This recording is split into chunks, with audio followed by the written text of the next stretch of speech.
Hola, yo soy Yaren y te doy la bienvenida a este episodio número 9 de Cuente Cosas, en esta serie especial volviendo a la esencia de la Navidad, que es Cristo.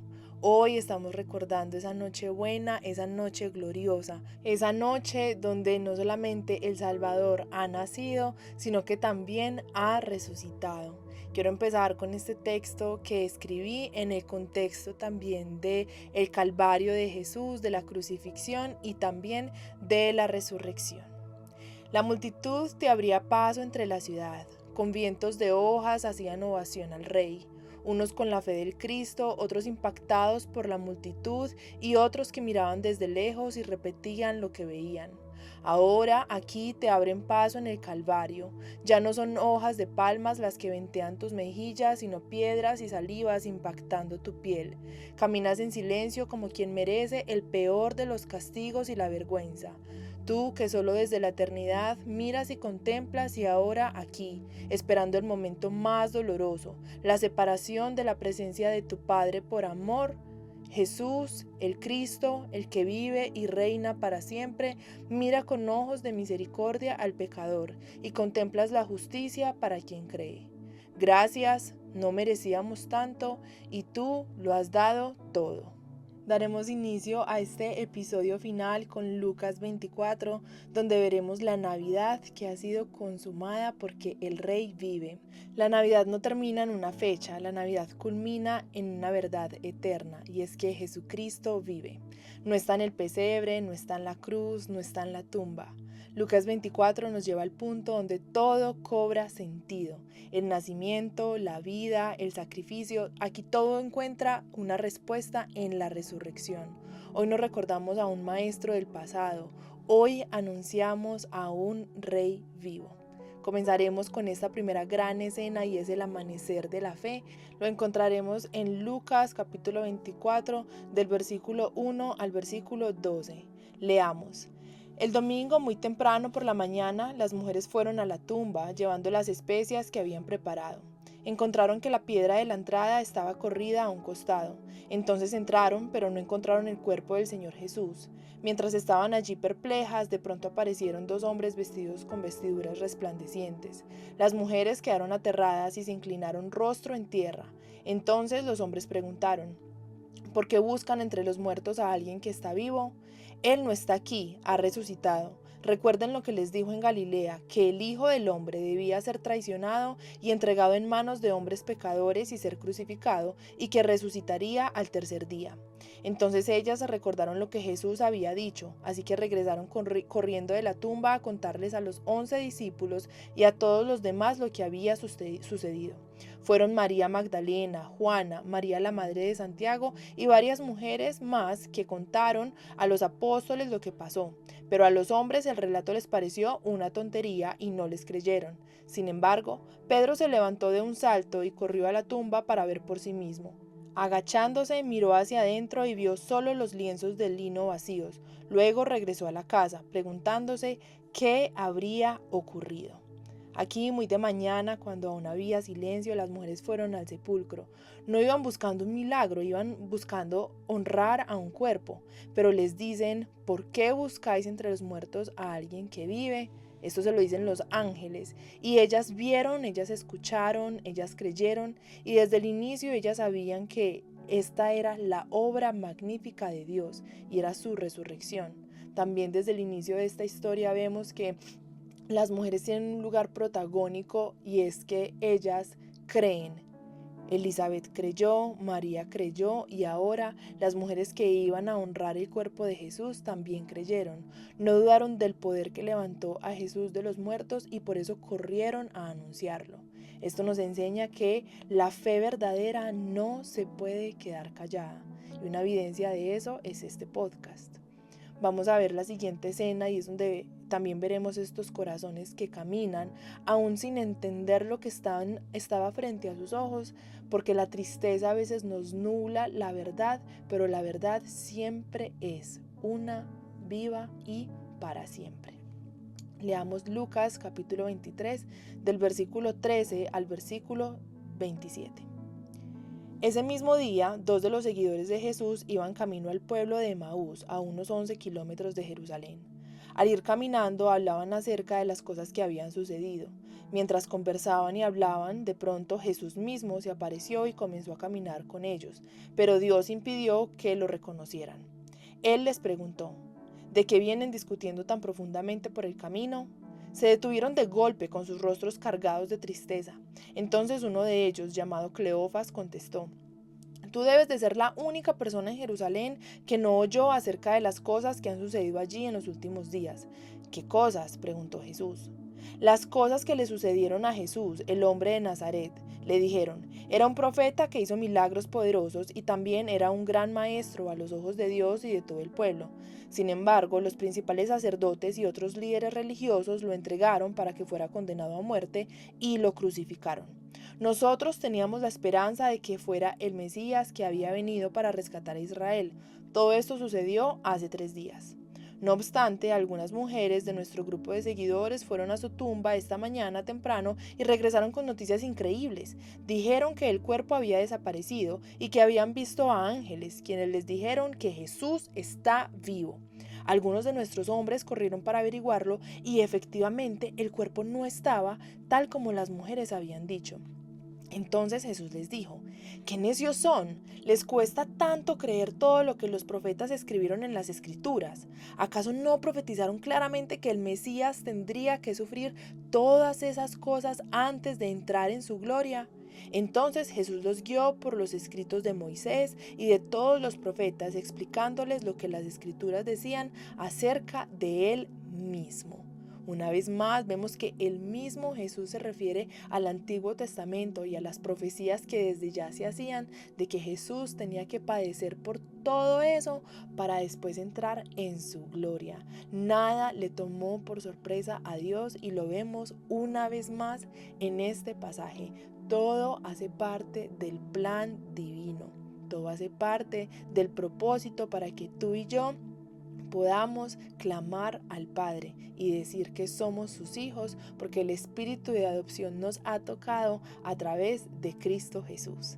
En este pasaje vemos cómo 2 discípulos caminan a Emaús, caminan tristes, confundidos, y Jesús camina con ellos, y aunque ellos no le reconocen, porque ese también era el plan, pues nosotros nos damos cuenta que así quizás somos muchas veces, y es que Jesús está presente, pero el dolor nubla nuestra visión. Creemos que Jesús está lejano o que Dios está lejano por las situaciones que estamos viviendo, y no, ahí es cuando más cerca estamos. Recuerda que Jesús nos entiende, que Jesús está con nosotros. Y vemos entonces que Jesús abre las Escrituras y les muestra que todo debía cumplirse, y todo se cumplió al pie de la letra, porque el Mesías debía padecer, debía morir, pero también debía resucitar.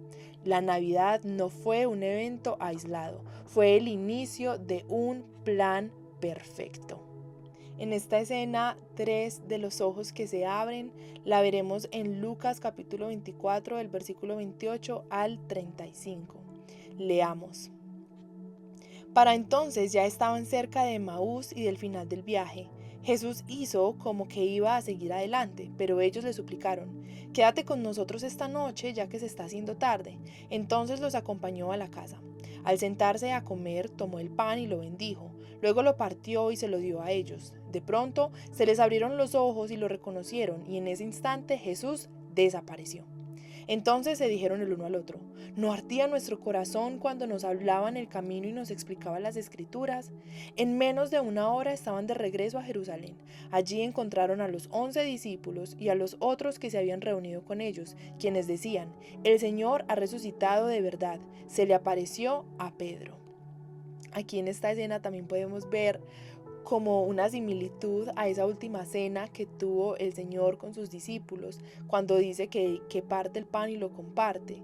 Y en este lugar también, cuando los discípulos le dicen, estas 2 personas le dicen que se quede, ahí sus ojos son abiertos, porque digamos que en ese momento recuerdan la escena anterior, la situación anterior, la cena, el compartir de la Pascua.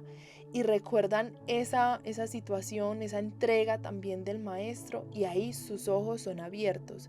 En la mesa, al partir el pan, sus ojos completamente se asombran porque es Cristo resucitado. Jesús desaparece no porque ya no esté, sino porque ya no necesita ser retenido. Es Dios, está glorificado.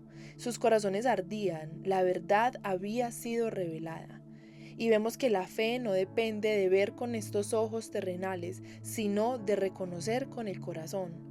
Recordemos, la verdad habitó entre nosotros, caminó con nosotros, y nosotros decidimos rechazarle, pero tenemos una oportunidad. Y es que el Rey es resucitado, el Rey vive y reina para siempre. Y leeremos esta resurrección, leeremos este momento glorioso, y es cuando el Rey ya no está ni en la cruz ni está en la tumba, sino que asciende.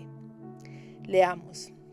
Entonces, justo mientras contaban la historia, de pronto Jesús mismo apareció de pie en medio de ellos. La paz sea con ustedes, les dijo. Pero todos quedaron asustados y temerosos. Pensaban que veían un fantasma. ¿Por qué están asustados?, les preguntó. ¿Por qué tienen el corazón lleno de dudas? Miren mis manos, miren mis pies, pueden ver que de veras soy yo. Tóquenme y asegúrense de que no soy un fantasma, pues los fantasmas no tienen cuerpo, como ven, yo tengo. Mientras hablaba, él les mostró sus manos y sus pies.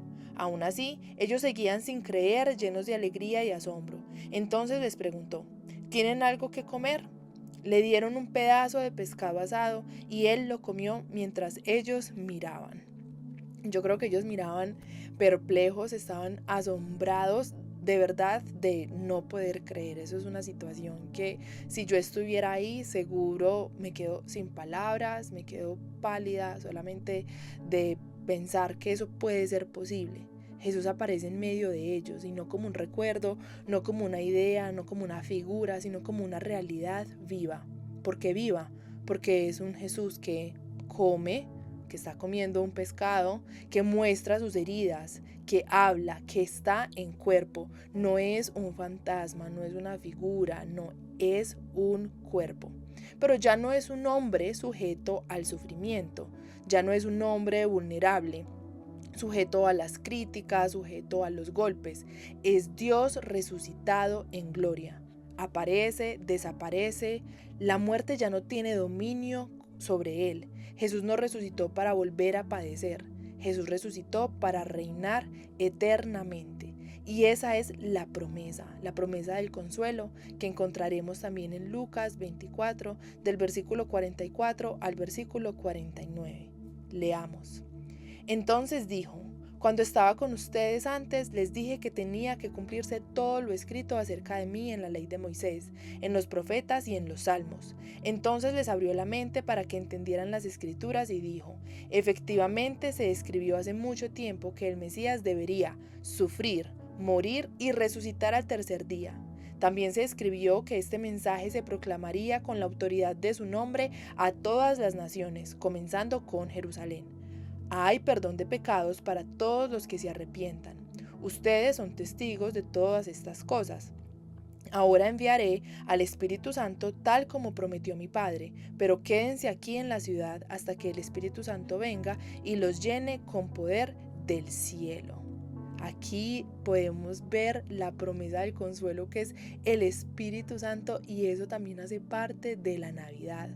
Antes de partir, Jesús promete algo más, no los deja solos, no los abandona. Después de 33 años en la tierra no se va y ya a la deriva, a la suerte de cualquiera, no. Jesús promete al Espíritu Santo, el Padre lo prometió. La Navidad también es esto, Dios habitando en nosotros, guiándonos, consolándonos y dándonos paz. El pesebre entonces apuntaba a la cruz apuntaba a la tumba vacía y la tumba vacía apunta a una vida transformada por su Espíritu. Todo hace parte del plan glorioso de Dios. El sufrimiento, los látigos, las aflicciones, las críticas, las calumnias, las mentiras que se hacían acerca de Jesús, la injusticia, las burlas, el echar suerte con su ropa, el crucificarlo en un madero, eso no fueron acciones fortuitas, eso no fueron casualidades, eso no fue de pronto como la maldad de las personas, no, eso hacía parte del plan. Aquí no solamente tenemos fe en esta historia, sino que tenemos fe en lo que dice la palabra de Dios, que tiene pleno sentido desde el Antiguo Testamento hasta el Nuevo Testamento, que conecta los corazones, que conecta los propósitos, que conecta los mensajes, y hoy tú y yo podemos creer en esto. Jesús vive, Cristo reina, Jesús ha resucitado. La Biblia lo dice así, y también lo dice la historia. Jesús ha partido la historia antes de Cristo y después de Cristo. Si algo hay verídico es la resurrección de Cristo Jesús. Jesús es el Rey que asciende, y lo veremos en Lucas capítulo 24 del versículo 50 al 53. Entonces Jesús los llevó a Betania, levantó sus manos al cielo y los bendijo. Mientras los bendecía, los dejó y fue levantado al cielo. Entonces ellos lo adoraron y regresaron a Jerusalén llenos de gran alegría, y pasaban todo su tiempo en el templo adorando a Dios. Jesús asciende, no se va derrotado, se va glorificado, y los discípulos no lloran, adoran. ¿Por qué? Porque los discípulos entienden algo que hoy nosotros también entenderemos, y es que Cristo reina. Amigos, hemos llegado al final de esta serie. Hemos llegado a la conclusión real, y es que Cristo reina por siempre y para siempre. La Navidad no es nostalgia, la Navidad es victoria. Celebramos que Dios vino, celebramos que Dios murió, celebramos que Dios resucitó. Celebramos que Jesús no quedó en el pasado, no es una historia más. Es la historia completa del plan perfecto de Dios, porque Jesús está vivo. Y hoy nosotros más que nunca debemos de recordar que Cristo es la esperanza eterna, que la esencia de la Navidad no es una fecha, no es una época, no son los regalos. La esencia de la Navidad es una persona, y su nombre es Jesús. Cristo vive, Cristo reina y Cristo volverá. Hoy oramos. Señor, te damos gracias porque tú reinas para siempre. Señor, gracias porque tú eres el regalo más valioso, más preciado. Señor, gracias por la salvación, gracias por la vida eterna. Señor, tú eres Rey misericordioso, bondadoso. Gracias por cumplir a cabalidad, Señor, el plan. Gracias por ser obediente. Gracias por darnos salvación, por darnos vida eterna. Gracias por sanarnos. Gracias, Señor, por perdonarnos. Señor, gracias porque sabemos que tú vives, que tú reinas y que tú volverás. Señor, te pedimos que en este tiempo recordemos, Señor, lo que es la verdadera Navidad, y es que eres tú, Señor, la esperanza eterna. Señor, queremos recordar tu palabra, recordar, Señor, tu vida todos los días de nuestra vida, Padre Santo. Señor, y aprovechar que tenemos esta verdad, que esta verdad nos hace libres, Señor, y que podemos también compartir esta verdad con las demás personas. Padre, yo oro por la persona que está escuchando este podcast, Señor, que haya entendimiento en su corazón, que haya revelación y transformación, que tengamos, Señor, un verdadero arrepentimiento y que honremos la vida de Jesús, que honremos el sacrificio perfecto y que creamos, Señor, fielmente en que ha resucitado. Señor, tú no eres Dios porque creamos o no. Señor, tú eres Dios si creemos o si no creemos, Padre Santo. Pero nosotros, nuestra vida sí depende si creemos o no creemos. Nuestra vida sí depende si obedecemos o no obedecemos. Por eso, Padre, yo te pido que nos des cada vez más revelación para conocerte, para amarte y para seguirte. Señor, no queremos ser simples fans. No queremos asombrarnos de una historia poética, hermosa, quizás narrada con belleza y ya, sino que queremos asombrarnos de tu grandeza, del poder tuyo creador, del poder del Padre, de la obediencia del Hijo y de la transformación del Espíritu Santo. Señor, gracias por la Navidad, gracias por las buenas noticias de salvación, gracias por el pesebre, gracias por la cruz, gracias por la tumba, pero sobre todo, Señor, Gracias por la resurrección gloriosa. Gracias porque tenemos vida y tendremos vida en abundancia, Señor, para los que creemos en que Cristo es nuestro Señor y nuestro Salvador. Señor, gracias en el nombre de Jesús. Amén. Amigos, gracias por acompañarnos en este tiempo. Te deseo una feliz Navidad, no solo hoy en Nochebuena, sino todos los días de tu vida. Que tú recuerdes el nacimiento, la vida, la muerte y la resurrección de Cristo, y que entiendas que Cristo reina por siempre y para siempre, y que un día volverá por su iglesia. Y de verdad espero que tú y yo nos encontremos allí. Dios te bendiga.